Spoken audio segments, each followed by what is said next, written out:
Hello, how are you today? How do you feel yourself? Let's continue our lesson. This page is about writing. Writing in a mail. Сәлем. Бүгінгі сабақ біз writing осы бет бүгінгі сабақ writingке арналады. Бұл бетте барлығы жазылымға арналған тапсырмалар. Сол себептен бірінші мәтін, осы мәтінді аудардым. Бұны өздеріңіз оқып түсініп алады деген ойдамын. Оқып уақытты алмайын. Енді осы мәтінге байланысты ары қарай сұрақтар, тапсырмалар. Бірінші тапсырмада сұрақ бар. Сол сұрақтың жауабы. Her school is in London. Оның мектебі Лондонда. Ол сұрақта мектебі қайда орналасқан деп айтылады. Лондонда. Оның мектебі үлкен бе немесе кішкентай ма деген сұрақ. It's a small school. Оның мектебі кішкентай. Екінші тапсырмада It's named Carleton Art School. Оның мектебінің аты Carleton өнер мектебі. Қанша жаста деген сұрақ. Жасы 11 жастан 18 жас аралығындағы оқушылар оқиды деген жауап. Онда 40, there are about 40 teachers, 40-қа жуық мұғалімдер бар. School finishes at 30 past 3 p.m. every day. Сабақ 3:30-да аяқталады күнде. Anna has 10 normal subjects. Аннада 10 сабақ бар, 10 сабақ болады. She has drama class every day. Оған күнде драма сабағы болады. Үшінші тапсырмада неформальный сөздерді тексттен мәтіннен тауып жазамыз. Мына жерде to start деп тұр, басталымда. Hi деген сөз бар. Неформальный, ауызекі тілде неформальный дегеніміз, ол ауызекі тілде, жазылымда емес. Сөйлескен кезде hey, hi деп амандасуға болады екен. Бұл тексттің ішінде бар сөздер. Келесі сонда, тексттің сонда that's all for now, bye деп айтуға болады екен. Немесе текстта жазылу бойынша bye for now деп тұр. Сау бол, до скорой встречи деген секілді. Contractions қысқартылған екі сөздің қысқартпасы бұл. Here is, schools, here is деген осында, schools деген мектептің, it's деген оның деген мағына береді. Abbreviations бұл тағы да қысқартпалар. Бұл info деген мысалы information деген сөз, ақпарат деген сөз. Ақпаратты info деп айтады. Одан кейін математика, mathematics деп айтса болады, толықтай. Немесе math деп қысқартып, осы abbreviationға жатады деп ойлаймын. PM, бұл да post meridian. PM деген түстен кейінгі деген мағынаны PM деп қысқартып айтады. Келесі тапсырма, төртінші тапсырма. Hey Anna, сәлем Анна, I've got some info for you. Бұнда да формальный жәнегі жазылымға жазылатын сөйлемдерді неформальныйға ауыстырамыз. Ауызекі тілге ауыстырған кезде жәнегі сөздерді қолданып сөйлем құрап жазамыз.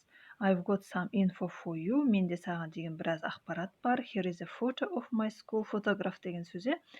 Фото деп қысқартып алдық. Біз фото деп айтамыз, фотография деп айтпаймыз. Music is my best subject and our teacher is cool. Мына жерде музыка менің өте жақсы көретін сабағым, және де мұғалім өте классная деген секілді. Мына жерде cool деген классный, керемет деп аударылады. Bye for now, Гюнтер. Кездескенше, Гюнтер деп. Келесі 6-шы емес, мына жерде орындар ауысып кетті. Сендер 5-ші тапсырманы бұлай жазып қойыңдар. Бірінші 5-ші тапсырманы жазып алыңдар. Одан кейін барып осы 5-ші тапсырмадағы сөздерді қолданып, 6-шы тапсырмада өздерін ойдан жазасыңдар. Мен жазып қойдым.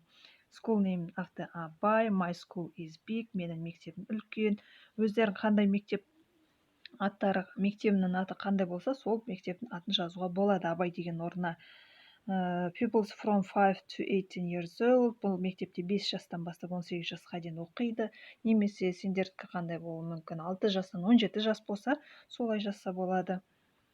Одан кейін white shirts and blue trousers. Ақ жейде көк шалбар киеді. Темный көк шалбар киеді. School starts at 8 a.m. finishes at 30 past 1 p.m. Мектеп сағат 8-де басталып, 1:30-да аяқталады. өздерінікі қашан басталады, қашан аяқталады, орнын ауыстырып қоюға болады. About 18 subjects деп тұр мына жерде. 18 сабаққа жуық сабақ оқимыз. Қанша сабақ пән бар сендерде, мысалы санап сол пәннің числосын жазып қойсаңдар, цифрасын жазып қойсаңдар болады.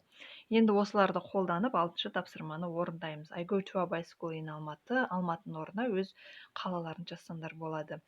Мен Алматыдағы Абай мектебіне барам. It's very big school. Ол өте үлкен. It's got people from 5 to 18 years old. 5 жастан 18 жасқа дейінгі оқушылар барады. Онда қыз балалар ақ кофта, темный көк юбка киеді, ал ұл балалар ақ жейде және де темный көк шалбар киеді. Our school starts at 8 a.m. and finishes at 30 past 1 p.m. Мектебіміз сағат 8-де басталып, 13:30-да аяқталады. We study 18 subjects, 18 сабақ оқимыз. History, тарих, math, математика, қазақ тілі, Russian, орыс тілі, English, ағылшын тілі, тағы да басқа, etc. деп тұр, тағы да басқа. I like English subject, маған ағылшын сабағы ұнайды. We learn new words and read an interesting texts every day. Мына жерде ән деген артикльді алып тастаңдаршы балалар, менде қате кетіп қапты. Біз өте қызықты мәтіндер оқимыз, ағылшын тілінде сөздер жаттаймыз және қызықты мәтіндер оқимыз деп тұр. Ән деген артикльді соңғы сөйлемде алып тастаңдар. Қате кетіп қапты, кешірім сұраймын. Келесі 7-ші тапсырмада сен иә деп жауап бере аласың ба деп тұр. Бұл жерде сұрақтарға бірінші сұрақ, сенің емейліңда осы мектебің жайлы ақпарат бар ма деп тұр. Онда мен жоқ дедім. Егер бар болса барды, yes деп жауап беріңдер. Екінші тапсырмада не туралы жазылған? Оларда менде өкінішке орай қолымда кітап болмағандықтан мен жерге иә деп жауап беріп қойдым екеуіне, біреуіне no дедім. Қош сау болыңдар балалар. Басқа да оқушыларға таратып, бөлісіп отырыңдар.